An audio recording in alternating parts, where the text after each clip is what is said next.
Every now and again, when you watch one of your favorite shows, you tend to pick up on some little weird issues or plot holes that are created throughout each of the series.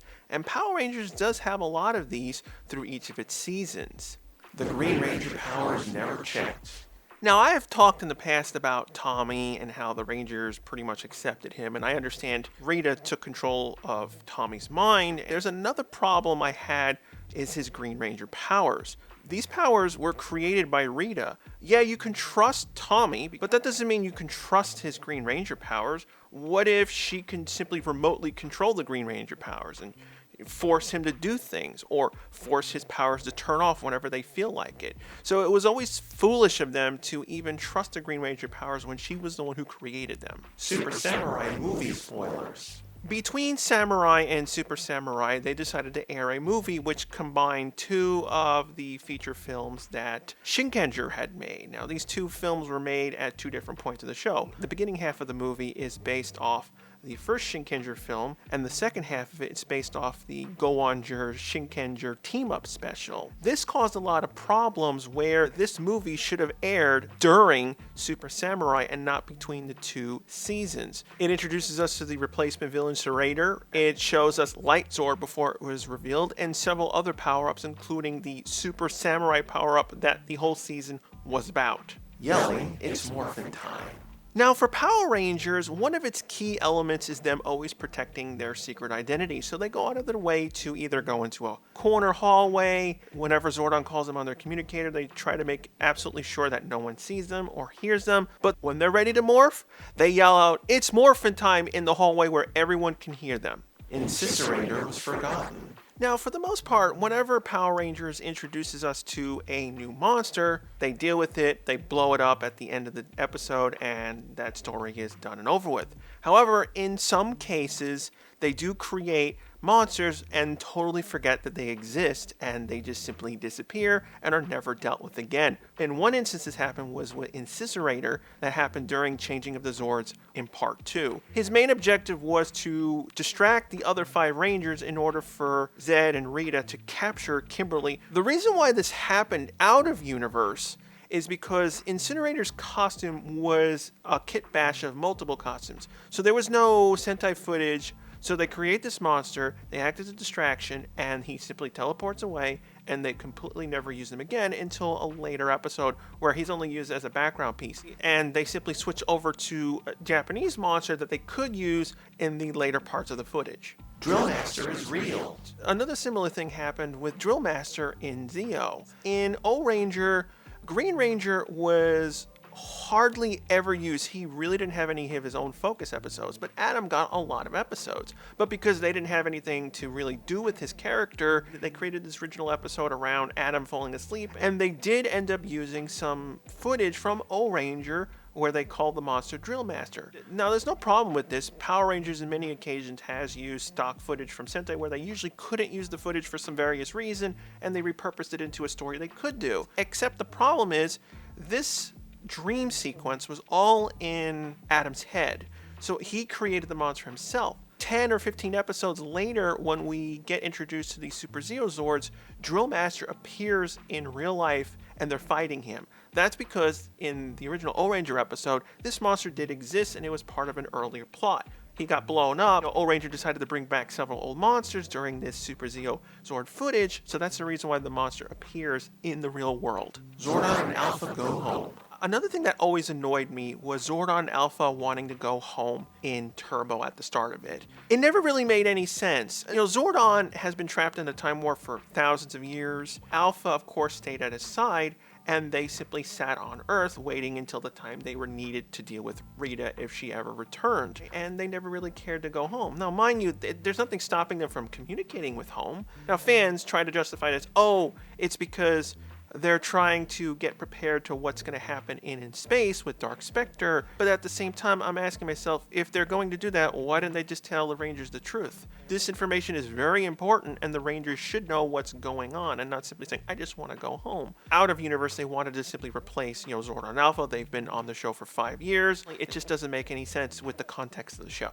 Brachiozord not captured. Now, unfortunately, sometimes with Power Rangers, every now and again, sometimes the writers tend to forget what they're using footage from and how it would fit into the thing, where certain things just don't make any sense, hence the Brachiozord. At the beginning of Dino Thunder, we understand the basic idea of what happened. Anton Mercer was working with Tommy Oliver. An unfortunate accident occurred with Mercer, Smitty, and himself. The problem is they do explain how Anton Mercer, Mesogog, had took over the other Zords and they became evil and they had to basically retain them. Why didn't they take the Brachiozord along with the other? It clearly exists. Tommy does know it exists because Tommy's the one who gave Haley the information on it. She designed the Morpher based off it, so it's not like the Brachiozord had already existed and they never discovered it. So how come Mesogog never took it? Now, in the context of the Super Sentai series, they were a part of Asuka's story. They came from that universe, and so that's the reason why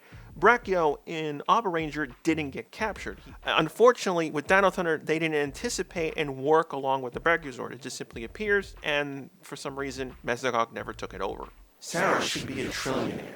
Some people will complain, well, there's been many smart people in Power Rangers, Billy being one of the more iconic ones, and I do agree. Billy, if he, uses expertise and the technology he gathered from Alpha, he could become a billionaire himself, which he does when we see him in Once and Always. The difference with Billy and various other future Rangers who are intelligent, they don't show it off. Whenever Billy usually introduces something, for the most part, there are some exceptions when he was in the show where he showed like the holographic projector in Blue Ranger Gone Bad, but in 99% of the time, every invention he creates is never shown to the public or they try to keep it on the down low. Yes, everyone knows he's a genius, but he doesn't want to take advantage of Alpha and Zordon giving him technology, allowing him to do and build these things. But with Sarah, she has invented so many things that don't make sense because the show is always showing us this is something that's not common, like her hoverboard. Now, if the show had shown, oh, many other people have hoverboards, and she just made a cooler version or more improved version, then it would be fine. But because we never saw cars flying, we never saw anyone else with hoverboards, it made no sense why she's not taking advantage of this and becoming, the youngest billionaire or the trillionaire. Same thing goes with her holo projectors when she kind of went overboard making copies of herself. It's a good moral message, but it makes no sense because, again, this is a thing that she could be making money off of. And then the ultimate one is when she invented that cookie machine. Not because it breaks the universe. You could invent something like this because Power Rangers invented many fantastical things, and we accept it as long as it makes logical sense. And if she did invent this cookie machine, it would solve world hunger and various other things, because it could be used for something else, not just cookies. It could be used for various other foods. You have to account for this. If you're going to invent this machine, hunger, homelessness and various other problems could be removed, and that's it. Just like how oxygen is in space in Power Rangers. We accept it, even though it doesn't make any sense realistically, but in that universe it makes sense.